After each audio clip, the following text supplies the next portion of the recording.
Hello বন্ধুরা, good morning. Arpita daily লাইফস্টাইলের নতুন একটা ভিডিওতে তোমাদেরকে অনেক অনেক স্বাগত। আজকে হচ্ছে ভাইফোঁটা। আমি সকাল সকাল স্নান টান করে একদম রেডি হয়ে নিয়েছি। না না, তোমরা ভাবছো ভাইফোঁটা দিতে যাওয়ার জন্য রেডি হয়েছি? একদমই না, কারণ আমার বাপের বাড়িতে ভাইফোঁটা নেই, তাই আমরা ভাইফোঁটা দিতে কখনো যাই না। আর এই যে আমার ননদ এখন ভাইফোঁটা দেবে বলে সব গুছিয়ে রেডি করছে। এটা হচ্ছে আমার ননদ, মাস্তুতো ননদ। আমার নিজেরও কোনো ননদ নেই, কিন্তু সেটা আমি কখনোই বুঝতে পারি না। এই দিদি কিন্তু ভাইফোঁটার সময় প্রতি বছরই ফোঁটা দিতে আসে, তাই দেখে কখনো মনে হবে না যে আমার হাজব্যান্ডের কোনো নিজের দিদি বা বোন নেই।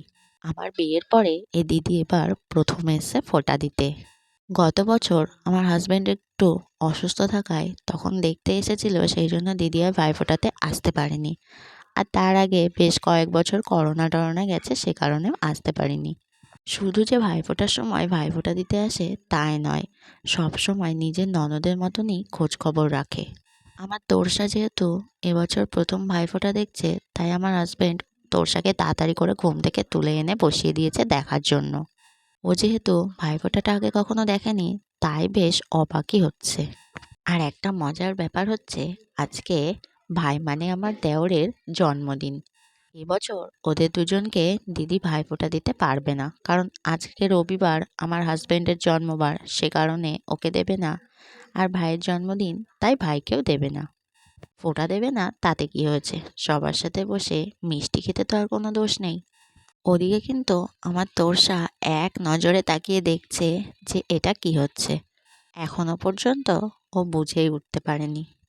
আর দিদি এখন যাকে ফোঁটা দিচ্ছে, যে শান্ত ভদ্র ছেলেটিকে তোমরা দেখতে পাচ্ছ, এ কিন্তু মোটেই অতটা শান্ত বা ভদ্র নয়। এখন একটু বড় হয়েছে, বুদ্ধি হয়েছে, তাই কিছুটা শান্ত হয়ে গেছে, কিন্তু ও যখন ছোট ছিল তখনও এতটা চঞ্চল ছিল যে ওর অত্যাচারে আমি অতিষ্ঠ ছিলাম। কিছুক্ষণ আগে আমি তোমাদেরকে বললাম যে আজকে ভাইয়ের জন্মদিন ছিল, তাই দেখো একবারে এখানে কেকটাও কেটে নিচ্ছে। জন্মদিনের নাম শুনলে আর কেক কাটার নাম শুনলে বা কেক দেখলে আমার তোড়সা এতটা পাগল হয়, সে আর তোমাদেরকে কি বলবো। তোড়সা যখন থেকে জানতে পেরেছে যে বাড়িতে একটা কেক আনা হয়েছে, তখন থেকে মাথাটা সম্পূর্ণ আমাদের খারাপ করে দিচ্ছে। তাই তোড়সার বাবা বলল বাকি সব কাজ পরে হবে, আগে কেকটা কাটতে দাও, না হলে তোড়সা আরও বেশি জ্বালাতন করবে। ব্যাস, তাই আগে কেকটাই কাটিয়ে নেওয়া হলো। আর রাত্রেবেলা আমরা সবাই মিলে চলে গেছিলাম ঠাকুর দেখতে। না না, শুধু আমি আর আমার হাজব্যান্ড নয়, দিদিরাও সবাই গেছিল ঠাকুর দেখতে। সেই সব ভিডিও আর তোমাদের সঙ্গে সেভাবে শেয়ার করিনি, কারণ আমি এর আগেও অনেক কয়বার দিয়েছি। সবাই এই ধরনের ভিডিও দেখতে দেখতে অতিষ্ঠ হয়ে গেছে, সেই কারণে আমি পুজোর মাঠের বা প্যান্ডেল বা ঠাকুর কোনোটার ভিডিওই সেভাবে আর তোমাদের সঙ্গে শেয়ার করিনি। ভিডিওটা ভালো লাগলে অবশ্যই লাইক কমেন্ট শেয়ার করো, আর আমার চ্যানেলটিকে ফলো করতে ভুলো না। আজকের ভিডিওটা এখানেই শেষ করছি।